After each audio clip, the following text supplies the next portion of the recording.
Ladies पण जाऊन द्या, लेडीज पण जाऊन द्या.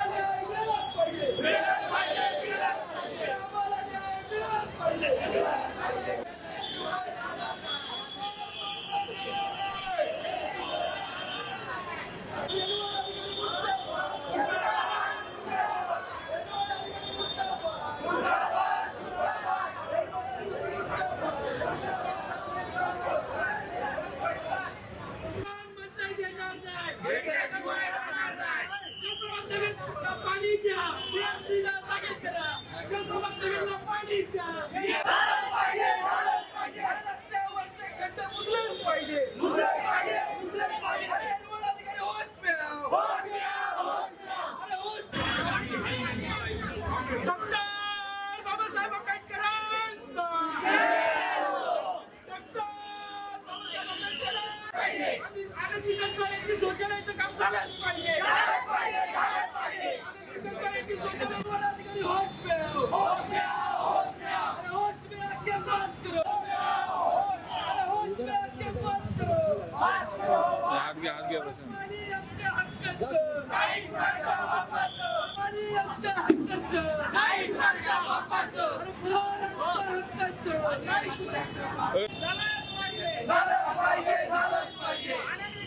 दोन्ही पण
कोणामध्ये सोड नको.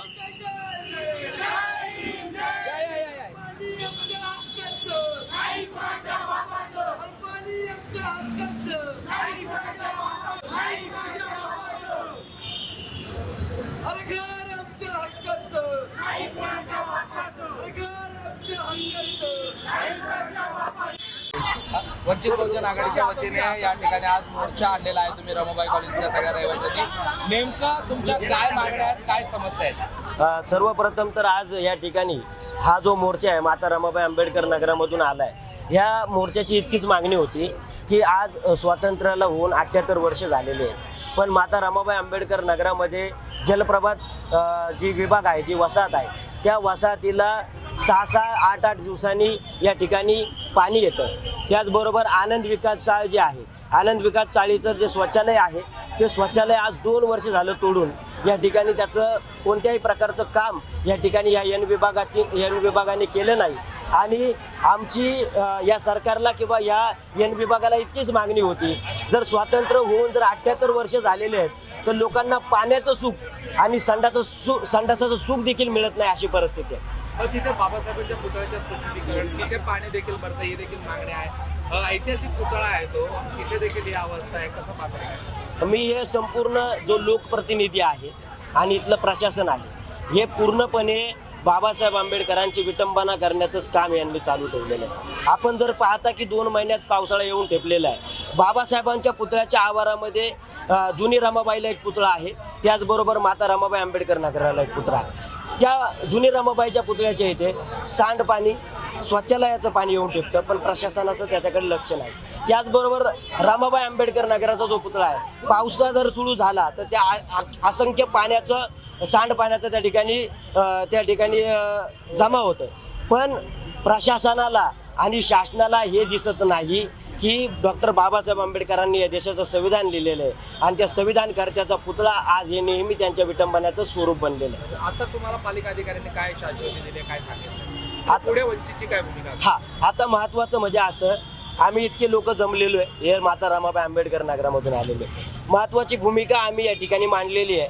जर आम्हाला शौचालयाचा प्रश्न नियमितपणे जर जलप्रपातला पाणी आणि नेताजी नगर असेल किंवा कामराजनगर विभागामध्ये जर नियमितपणे जर स्वच्छता झाली नाही तर मी वंचित बहुजन आघाडीच्या वतीने यांनी दिलेल्या टायमानुसार उद्या आम्हाला टायमिंग देणार आहे, आम्ही 1 महिन्यामध्ये करणार आहोत. जर 1 महिन्यामध्ये झालं नाही तर मी स्वतः डॉक्टर बाबासाहेब आंबेडकरांच्या पुतळ्याच्या समोर उपोषणाला बसणार.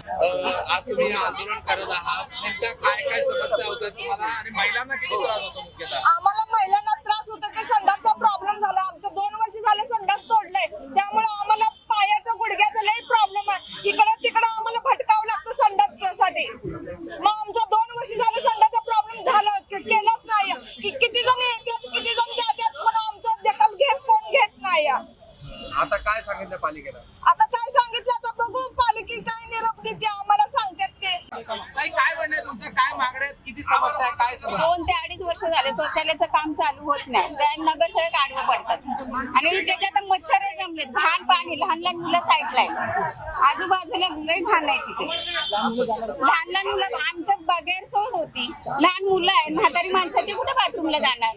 तुम्हाला जर तोडायचं होतं तर अगोदर सोय करून द्यायची, नंतर तोडायचं होतं ना. एवढ्या पब्लिकची सोय नाही केली, काय नाही. तुम्ही अचानक तोडलं बांधलं पण नाही. मग आम्ही जाणार कुठे बाथरूमला? आणि बीएमसी आश्वासन देते की आम्ही बांधतो. त्यात नगरसेवक आडवा येतो, त्यातनं काय काय हेच करतात, हुंगल्याच करतात. मग आमची सोय करणार कोण? ना बीएमसी करत ना नगरसेवक करत. कहना आपका कितना तकलीफ होता है? हम लोग को बहुत तकलीफ है. गली नंबर 4 रमाबाई कॉलोनी, जल बर्बाद नगर. हम लोग को न आएंगे, हल्ला करेंगे, 2 दिन पानी आता है, इसके बाद फिर बंद हो जाता है. इतना परेशानी पानी के लिए, इतना परेशानी पानी के लिए कि हम लोग को इधर उधर भागना पड़ता है. हम हर घड़ी 1-2 साल से हम इधर भाग भाग के आते. समाधान वकील के साथ भी आए थे, ऐसा मोर्चा निकाले थे, लेकिन कुछ भी नहीं हुआ. खाली 2 दिन पानी आएगा, 4 दिन आएगा, और हम बिल बराबर पानी का भरते और लाइट बिल भी भरना पड़ता है. मोटर चलाते, मोटर से पानी नहीं आता है तो वैसा क्या आएगा?